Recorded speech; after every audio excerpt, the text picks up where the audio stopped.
Good. Welcome to our presentation. Thank you for being here. This presentation is entitled Still We Rise, Liberation Through Education for Formerly Incarcerated Students. So some of the goals that we have for this hour we're going to spend together is providing an overview, a context of the mass incarceration in the state of California. We're also going to highlight some programs in California that are specifically post-release. So there are currently programs that go into the prisons, into the jails. The ones we're going to be focusing on this morning are going to be the ones that once the inmate is released from the prison, the support programs that currently exist. Specifically highlighting programs at the California State University system, and then the second one is the University of California system. And then the third thing we're going to be discussing and highlighting is are the programs in California post-release that are found at the California Community College system. And then lastly, we're going to conclude with giving you some tips on how to foster success for formerly incarcerated at your campuses. So obviously, as you can see, there's a California vibe, right, that we're representing. We all live in California. So the presentation will be focused on highlighting programs in California. So if you're not from California, don't worry. Some of the things, I think some of the takeaways that you will have from this workshop are things that you can implement at your respective states. So my name is Diana Felix, and I currently serve as a faculty counselor coordinator for the TRIO program at Mount San Antonio College, also known as Mount SAC. We are not in the state of Texas, which is a misconception. We're actually in the state of California. We share the same fence with Cal Poly Pomona as a community college. We're actually one of the largest community college single district in the state of California. We serve 54,000 students at our campus, 34,000 credit and 20,000 non-credit. So I've served as a faculty counselor coordinator of the TRIO program, specifically at Mount SAC. TRIO programs, what they are is they work with students who are first generation, low income, students with disabilities, and foster youth, helping them graduate with an associate's degree and then helping them transfer to a four-year university. I've been working in higher education now for about 13 years. And so specifically working with TRIO programs, I worked at Pasadena City College for 3 years, worked at Cal State Long Beach for 3 years, and now at Mount SAC for the last 6 years. And during my time at Mount SAC, which has been for the last 6 years, I've had the privilege to work with students as a counselor, right? Because I serve as a counselor and a coordinator. The counseling hat that I wear I've been able to work with students one-on-one. And of course, I'm working with them and helping them develop their educational plan to assure that they're on track to graduate and to transfer to a four-year university. But the exciting thing in working one-on-one with these students is many students have been self-disclosed. I'm formerly incarcerated. I'm system impacted, right? And so the role that I think I've taken in the last 6 years, specifically at Mount SAC, has been to welcome. Come on in. The role that I've taken specifically 6 years has been to instill a sense of hope for these students, that there is a sense of hope for their futures, instill a sense of validation, and a sense of belonging, more importantly, right, at our institution. And on a personal note, this subpopulation is very near and dear to my heart because about 8 years ago, my brother went to prison. And at the time, I was in a master's program. I understood the systems of higher education. I can explain them, with my eyes closed to my students. But when my brother went to prison 8 years ago, he was in prison for 5 years. I was able to experience how that impacted my family, right? Specifically, my mom and my dad. Being the oldest out of 5 children, I tend to take on a lot of the role of being the lawyer, being the doctor, and everything in the family, right? But when my brother went to prison, I didn't understand the system of the prison system. That was a new system for me to really understand and learn. But I got to experience it firsthand, how it impacts, again, the family, how it impacts the individual psychologically, emotionally, and mentally. Once my brother was released, having him trying to reintegrate back into society was very difficult for him. So that's kind of where my passion stems from, personally, and then also with my background. So the experience that we're going to be sharing, that I'm going to be sharing from, it does come from a lens of the community college perspective. So now I want to introduce you to JQ, who will go ahead and give her overview. Hello everyone, my name is JQ Willis, and I'm a second-year graduate student in the Masters of Science Counseling Program, Student Development, Higher Education at Cal State Long Beach. My current position is a graduate research assistant for UROC, which is Undergraduate Research Opportunity Program at Cal State Long Beach. And my connection to this topic came from working at the Counseling Center and Transfer Center at a community college. I was fortunate enough to be the point of contact, first contact of the plethora of students that came in from all walks of life, from, you know, poverty, from middle class, just from everywhere. And I got to see a lot of things that I did not like. My personal part to that is I had a lot of cousins and uncles and even my dad, you know, early on in and out of the prison system. And I am a single mom of 3 with my 2 oldest being young African-American males. My name is Joe Luis Hernandez, and I'm also a second-year graduate student in the Masters of Counseling program, Student Development and Higher Education at Long Beach, Go Beach. And currently I work at Mount San Antonio College, and I work for Diane, she's my boss. And the TRIO program, I'm the project expert at the TRIO program. I process applications and work with students. But what I also work at Rio Hondo College, which is in Whittier. And at Rio Hondo College, I'm the success coach for student equity, in charge of working with students that are formerly incarcerated on our campus and developing a program that would be open access to all people that are coming onto our campus and helping them matriculate to the 4-year university level. So just some terms to know. We're going to talk about recidivism a lot, and we're going to talk about formerly incarcerated students, and the terms might interchange. But just within recidivism is a measurement of a return to jail within a 3-year period. And within this, there's two statistics that I want to show you. The first is that out of every 10 inmates that are released, 6 of them will go back to prison within 3 years. The majority of them going back to prison within the first year. Then the next one is for those that participate in educational programming, right, inside and outside, have a 20% chance less of recidivism. And then within formerly incarcerated students, that houses a plethora of different terms, right? You'll hear a lot of terms. Some of the most common ones that are criminal justice system involved, system impacted, direct and indirect. Direct are those that have been incarcerated. Indirect are those that have, like Diana and like JQ, family members that have been incarcerated. Then reentry student, in the state of California, we use the term reentry for the population of those coming home. And then returning citizen, which is one that we've started to use that is less stigmatized, right, than using an ex-felon, an ex-convict, you know, when we turn a returning citizen. These are terms that I feel are less stigmatizing, because when you think of a veteran, you think of a hero. When you think of somebody that's been incarcerated, you think of somebody that is back, right? So when we're talking about our students, whereas reentry students and returning citizens, it destigmatizes their identity.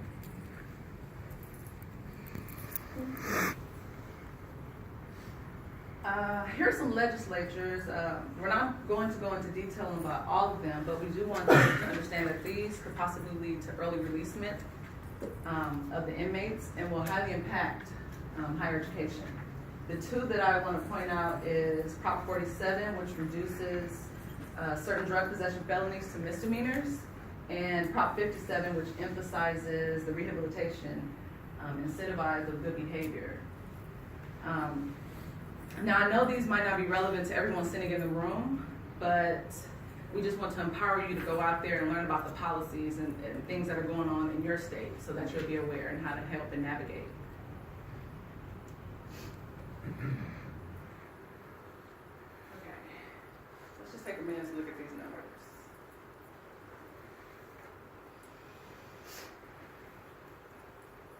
So the California Community College is the state's most cost-effective system of education. The revenue needed to support one full-time student is $5,000. But to incarcerate one person for a year is slightly over, or not slightly, but more than $64,000 per year. That translates to 12 full-time students that could be going to college.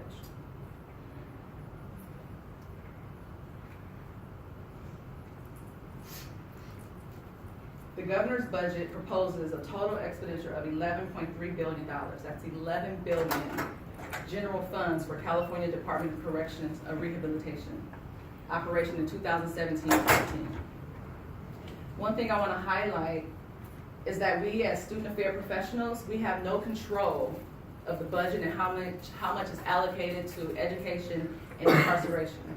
However, we do need to be aware of the different policies and how to find ways to leverage different funding sources, externally as well as internally. We must go out there and do the work. Advocacy starts within us first.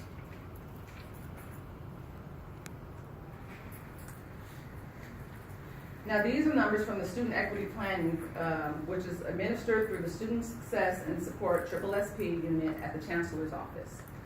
And they specifically target historically underserved student populations such as Black and Latino males. The Student Equity Program focuses to ensure equal educational opportunities and to promote student success for students in the community college. In the California community colleges. African American males, 74,714. Hispanic, 394,804. Look at the percents.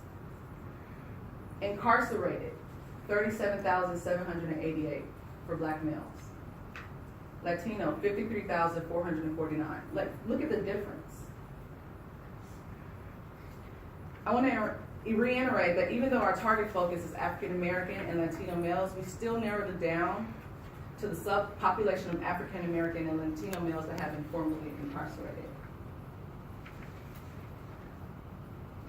Okay, so the California State University system. So in California, most of us are not from the state. We have primarily three systems of higher education. One being the California State University, the second one being the University of California, and the third is the California Community Colleges. There is a fourth option, which is the private school entities, but primarily these are the three main systems of higher education in California.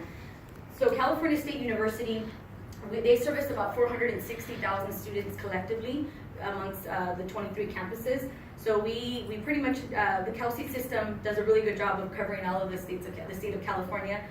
As high as Humboldt State, as down, as low as south as almost hitting Tijuana border is San Diego State University. There are 23 campuses that comprise the California State University system. And one thing I want to highlight is currently there are out of the 23 campuses, there are 12 campuses officially that have a Project Rebound.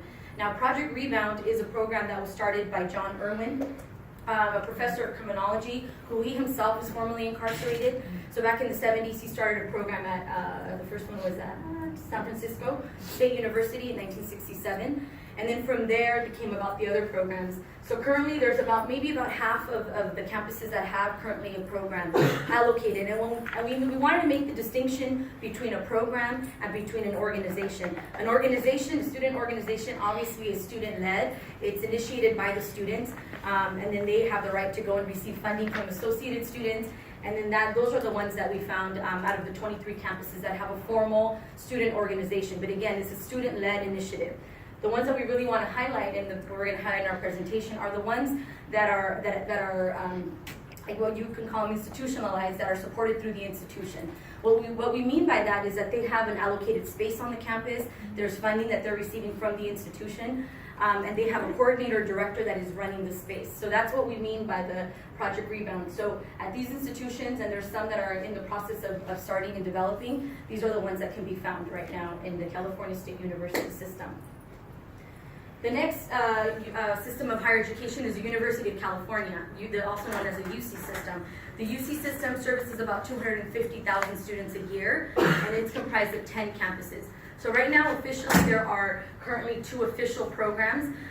Underground Scholars actually started as a grassroots organization that was student-run, and then eventually became part of the campus. And again, it's a recognized official project on the campus. So these are the 2 official programs that are found in the UC system. And then there are many student organizations. So again, it's really exciting that students are empowering and mobilizing at these institutions to create support for their build community.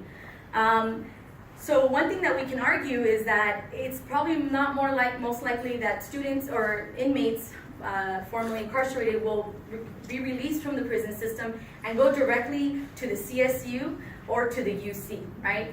We can pretty much say, unless they took courses or units while they were in the prison system, but most likely they're gonna come directly into the California community college system, which is the largest system of higher education, right? We service 2.1 million students in all of California and out of 114 campuses. So out of the 114 campuses, 16 have a formal program established on their campuses. One of the most current ones, and this is the one that Joe Lewis is kind of taking the lead on at Rio Hondo Community College, in developing, again, a support program that is recognized, and there's a space, an allocated space for these individuals to refer them to say, go to that program. And so these are the ones that we found, and it's only 14%. So there's a lot of work that needs to be done, because again, this tends to be the entry point. This is the entry point. And not to say that they're going to be, in a couple years now, they're going to be coming, these students formerly incarcerated. They're on our campuses now. They've been on our campuses now. The only thing is they're not walking around with a sign that says, I'm formerly incarcerated, system impacted. So that's the thing, is that we have to be intentional of when we do come across these students, in sending them or referring them to an allocated space, an organization. So if you're sitting here, you're thinking, wow, we're not on that list, our state's not on that list, then that's something that you need to have those conversations at your institutions of what is it that you need to get done to make sure that there is this allocated space at your institutions. So the next thing we wanted to highlight is we provided a handout. It was on your chairs, and this is a toolkit. So I think this is a good, nice takeaway to that you all can take back to your institutions and start having these discussions and dialogues. But it kind of walks you through on how do you develop a program, or if it's not an official program per se, how do you develop a support transition for this population that really needs it. So this is a good takeaway, but some of the things that we highlighted from this packet, because we're not going to go over the whole packet, because you all can review it on your ride home or on the beach tonight. But one of the things that we wanted to highlight are some of the things that we thought were really integral in making sure that you're intentional about working with this population. One of the first things that we thought of, that we took straight from the toolkit here, is personnel should have experience with the criminal justice system. So this is something that, as TRIO programs that are grant funded or federally funded, that's something that we are intentional about doing. We work with first generation low income students. So when I got hired at Mount SAC, I was a first generation low income student. So they wanted to make sure that they hired somebody that reflected the population that we're working with. So that's all we're saying, is if your institution or the nonprofits that you're all working on want to develop something like this, is that you're intentional about putting someone that understands the intricate details and their specific needs. Then also make a range of student supports to address academic and non-academic needs, right? So for those that are enrolled, support them and make sure that they persist on. And the non-academic need is the key point, because you don't know if they're dealing with probation, parole, some of the terms and conditions. You might need to talk to probation officers, parole officers, and then you might want to be like, well, I can't talk to you because of this and that. Like trying to learn, okay, what are the laws? Or trying to demystify, you can't apply for financial aid because you were incarcerated because you had, felonies with drug possession. No, learning the truth is that while you were on financial aid, right? They just want to make sure that you ain't buying dope with their money, right? So trying to learn those things, right? Those non-academic needs, housing needs, right? Like mental health needs, right? PTSD, coming out of prison, there's riots, there's fights, there are things that people have to do that they might have to learn to cope with here on our institutions, and learning how to navigate higher education, because they know how to navigate the streets and the prison system, but higher education is a different type of system. And then maintaining strong relationships and offering mentorship and support. I feel that those two go hand in hand. I don't know about you guys, but for me, I'm a first generation. I'm the oldest of, that's a whole nother story. And I'm the only one that's been to college. So I can't go home and talk, even when I was married, to my ex-husband about this, or my current boyfriend about this, or family members. Nobody's been to college, so nobody can relate when I say, oh, I got to write this paper, or I have to, I hate the term dumb down my my language, but it's basically what it is. But at school, it's a different story. My cohorts are, we're family. We support each other, we help each other in networking, and that goes hand in hand. You need those. You need that push. You need those people that that's able to help you climb the ladder without kicking you down. And offering mentorship and support, you never know, somebody's watching you, you know, you get an A and they needed that. They need that motivation. So those are important to me.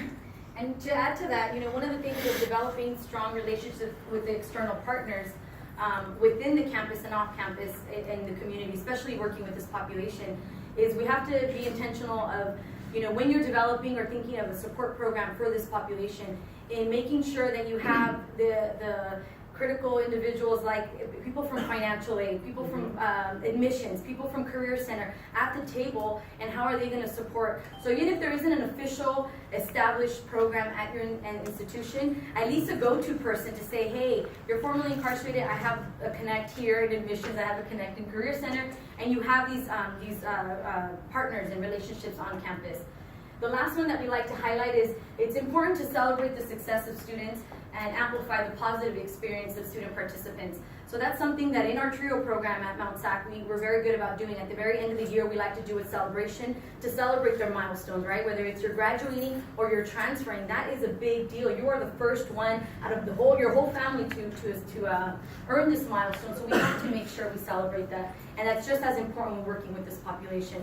Now, in terms of speaking of amplifying the positive experiences, we were very intentional about this workshop in making sure that this is the one thing that we wanted to really convey to you all this morning, is to really have someone who has gone through the system of the system of prison and then transition into the system of higher education, navigating both, and then share their story and in terms of highlighting the pitfalls, the obstacles, but also their successes. And so we were very intentional in making sure that we infuse that into this presentation, because at the end of the day, we want to hear directly from the student participants that survived, right, through the higher educational pipeline that is really not intended for us, and now can come back and speak to us and really kind of give us the insight of how did you make it out? How did you make it out of prison, but how did you make it out of higher education, right? How did you navigate this very intricate system?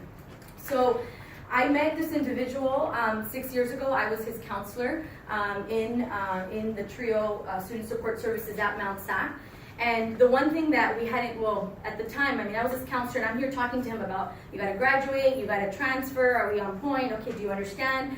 And then the first thing he says is like, you're a Tupac fan? I said, yeah, how do you know that? I had no idea how he knew I was a Tupac fan.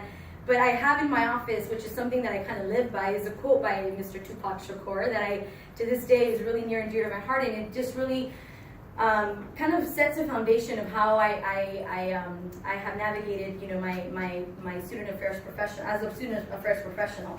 The quote that I have is very simple, and it basically says, "I'm not saying I'm going to change the world, but I guarantee you that I will spark the brain that will change the world." Right? I have it. It's this, you know, Tupac Shakur. And it's an interview that he was interviewed in, and he said that. So when I heard this, you know, 10 years ago, I was like, wow, this is really resonates with me as a counselor, as a coordinator, the passion that I have, and the commitment that I have, in you know, trying to level out the playing field as much as we can, right? And that's kind of what we do day to day. And so that was the one thing we had in common. And then this individual shared with me, well, I'm formerly incarcerated, and I said, well, my brother's going through it, and so we started sharing. But as his counselor, as his guide, you know, it was my role to make sure that I instilled that sense of belonging, that sense of hope, and that sense of validation. So without further ado, I'd like to have Mr. Joe Luis Hernandez share his story with you all, and then provide that insight on how, as student affairs professionals, we can be equipped to work with these students that are already on our campuses. So, turn it over to you, Mr. My name is Joe Luis Hernandez again, and so by the time I was in 10th grade, I had already attended 8 schools. And it wasn't because I was a bad kid, but it was because of homelessness, because of poverty, because, you know, my dad lost a job and we had to move here, you know, or we had to live with family members. And so I grew up in a lot of different areas. I grew up in Watts, I grew up in Compton, I grew up in South Central, I grew up in El Sereno, which is like just gang-infested neighborhood after gang-infested neighborhood after gang-infested neighborhood. And I was this young, happy-go-lucky, sweet kid, man, and I learned at the age of 10 that that wasn't what you needed to be in life, right? Like I was bullied, I was picked on, you know, my cousins, they were boys, and they used to beat me up all the time. And I remember the first time I stood up to them, and I was 10 years old, and I stood up to them, and I beat them all up. And then the next weekend when I saw them, they're like, hey, Joe, you want to come play with us? And I was like, all right. right? So if I'm tough and if I'm rough, right, that's what gets me accepted. So I made the decision that I was no longer going to be who I was, and I made the decision that I wanted to be a G, right? And then my cousin, he's like 2 years older than me, and he was in gangs, and he was tagging, and I was like this little puppy dog, right? Like with these big eyes, and I'd be like, I want to be just like him, right? I want to be just like, and I followed him into the gang life, and I remember when he was 18, he got into the Army, and he's like, Joe, are you going to go to, him and his brother were getting ready to go to the Army, one was getting ready to go to the Army, the other one was getting ready to go to Marines, and they're like, Joe, which one are you going to join? I was like, none, because I'm in the street, right? Like, I'm not going where you're at, because I'm going to prison. Right, because like I said, right, I'd been in 8 schools by the time I was in 10th grade. In 10th grade, I was in 10th grade for 3 years. Right, I like to say when I like something, I stick to it. And then ultimately, I ended up dropping out, and I went to a second chance school for dropouts. And all along the lines, right, we get into drugs, and by this time I was heavily addicted to meth, and I was smoking weed, and I was, I was dealing drugs, I was gang banging, and I was living the life. And then I went to the second chance school for dropouts. I made a friend, I usually was drunk by like 9 o'clock. Stopped going to school, dropped out again, got cut out of my house, went to Utah to go to school in Utah, then left back, came back, and was only accepted into home studies. And literally the only reason I kept on going back to school is because my mom would always push me like, she told me one time, she goes, Joe, if you do anything good with your life, man, if you do anything good with your life, just finish high school. She goes, and when you finish high school, I will never ask you to do anything good again. This is all I ask. This is all I want. And I was like, all right. So I tried high school. And so I ended up in home studies, and what I ended up finding out is I brought home an A. She gave me $20, and I was like, $20 is dope, right? And I'm a very entrepreneurial person. I'm a hustler, right? And I was like, if I bring home 3 A's, that's $60 worth of dope. That's enough dope for me and enough dope to sell, and then to continue the cycle, right? And I was like, so I finished high school in 6 months. And then my hustle was over, but during that period, I was incarcerated for my first time, and I went to the county jail because the life I lived is either you got one or you don't got one, right? So I always carried a gun. I'd rather get caught with one than without one. And that night, right, I told my friend, hey, we're gonna pull up on these fools and I'm gonna hit them up. If they say the wrong thing, I'm gonna light them up. And he was like, no, we can't do this, we can't do that. No, we're in my sister's car. I was like, man, let's just do this. But what ended up happening is I like to call it, man, I was rescued. I was rescued by the cops. They pulled us over a block later because he didn't want to do it, and I was arrested for my first time, and I went to jail, man. And I remember crying when I told my mom I was in jail, but I remember turning around and feeling accomplished, right? Because out of all the group of all the homies that I had, I was the second one to go to jail, right? I was the first one to be tried to almost go to prison, right? So these sense of accomplishments, man. Like for me, like I like to term the community. The county jail was my community college, right? Because I didn't go in to learn to be better, or I didn't go in to be rehabilitated, man, because I went in with the track, man, because I was down for the cause, and what I wanted to be is I wanted to be a Southsider. I wanted to be a Sureño, man, like I wanted to be down, right? And so I went my first time, and I got out, and here's what I'm talking about. Within the first year, right, within even the first year, 6 months later, I was back in jail for another gun.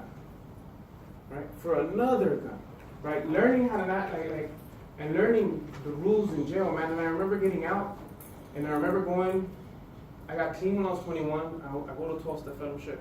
I don't drink. I go to meetings, man. And I went to school. They told me I could be a drug and alcohol counselor. I was like, I'm gonna save the world. I'm gonna be a drug and alcohol counselor, right? And then I found out how much money they make.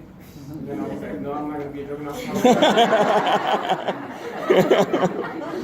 But what ended up happening is I talked myself out of going to school, right? My first semester I got straight A's, right? This is never doing nothing in school and not having attended school in about 10 years, right? My first semester I got straight A's.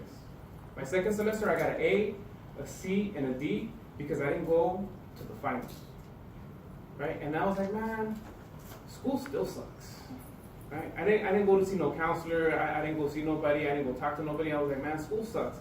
I'm not going to make a lot of money. Why am I going to waste my time, right? Because in my mind, there was nothing good with school associated for me, right? Like one of my many experiences in high school is I got into poetry when I was in 9th grade, and I remember going to this English teacher, and I gave her all my poetry, and I gave her all my writing, and she's like, this isn't you. Why are you passing on somebody else's writing for your own? And I was like, man, all right, I don't need this, right? I don't need this at all. You know, and I remember dropping out again from community college, going to work for my father because I was making like $500, $600 a week, man. And I come from poverty, right? $500, $600 a week, that's a lot of money, right? Like, you know, like to me, that was like, I was making bank as a single man. Now I got a family, that ain't working. Right? And I remember working for him, and I remember from the time I was 10 to the time I was 28, I worked for my father, and we worked nights in downtown LA on 7th and Central selling vegetables and fruits, man. And I remember just hating my life because here's the truth. I didn't work for him because I wanted to. I worked for him because that's all I felt that I was worth. Right? That's all I felt that I was gonna attain because I had felonies, right? And then, you know, there's all these shootings, and I'm like, who's gonna want to hire somebody with gun cases on the record? Like, they're gonna be like, we're not gonna piss him off. He's gonna come back and he's gonna shoot everybody, right? Like that's what I thought in my head. Like, nobody's gonna want to hire me. Nobody's gonna want to deal with me. I was like, so this is the best that I'm gonna do. $500, $600 a week is good for me. I can live on that. I'm not doing nothing better. And I remember when I was 28, he lost his business, and I tried applying to McDonald's, Burger King, Walmart, like Food for Less, the 99-cent store, right? And I was like, man, well, maybe Big Five. I was like, maybe one of these places will take me, right? Because I can't shoot for nothing better, right? There's nothing better in my life that I'm gonna get with a high school diploma and felony. And I remember getting the interview for Big Five, and I'm sending them, and they're like, yeah, and I tell them, listen, I got felonies on my record, and they're like, oh, you can't work at this store, but you can work at the store in Long Beach, right? So I live in La Puente, and Long Beach is like 45 minutes away from my house. And they're like, you can live at this store. I was like, dude, I live down the street and I can walk here. Why am I gonna go work at Long Beach? Right? And he was like, well, then we can't give you a job. And so then I went home and I told my mom, and she was like, well, why don't you go back to school? And I was like, school? Who wants to go to school? And she's like, just try it. She goes, remember those people helped you pay for it? You know, why don't you do everything that you need to do? So what ended up happening was like, I was like, all right. I'm a consumer of Department of Rehabilitation. I went back to school, and they tossed me into Mount Sac one more time, and they were like, go get an education, we'll pay for it, don't worry about that. But what I had to learn how to do is how to navigate higher education, right? How to navigate getting the help. You know, and by this time I had a cousin, and she was like, she's a year younger than me, and she had already transferred to San Diego, and she was telling me, Joe, you go apply for every program. And I was like, what do you mean? She goes, you go apply for TRIO, you go apply for EOPS, you go apply for DSPS. She goes, anything that's a program on campus, she goes, you apply for it. And I was like, dude, but I'll qualify for half of it. She goes, let them tell you no. Right? And so I applied for everything, and I got in, man. And it was crazy because I was having turmoil with the DSPS office. They wouldn't validate me. They were like, oh, you're an addict? Okay, cool. What other disabilities do you have? I was like, I need to be something else. Right? And I was like, I was locked up. They're like, yeah, but that really doesn't count. Right? And they were giving me the runaround, man. And what ended up happening is I applied to the TRIO program, and I applied to EOPS.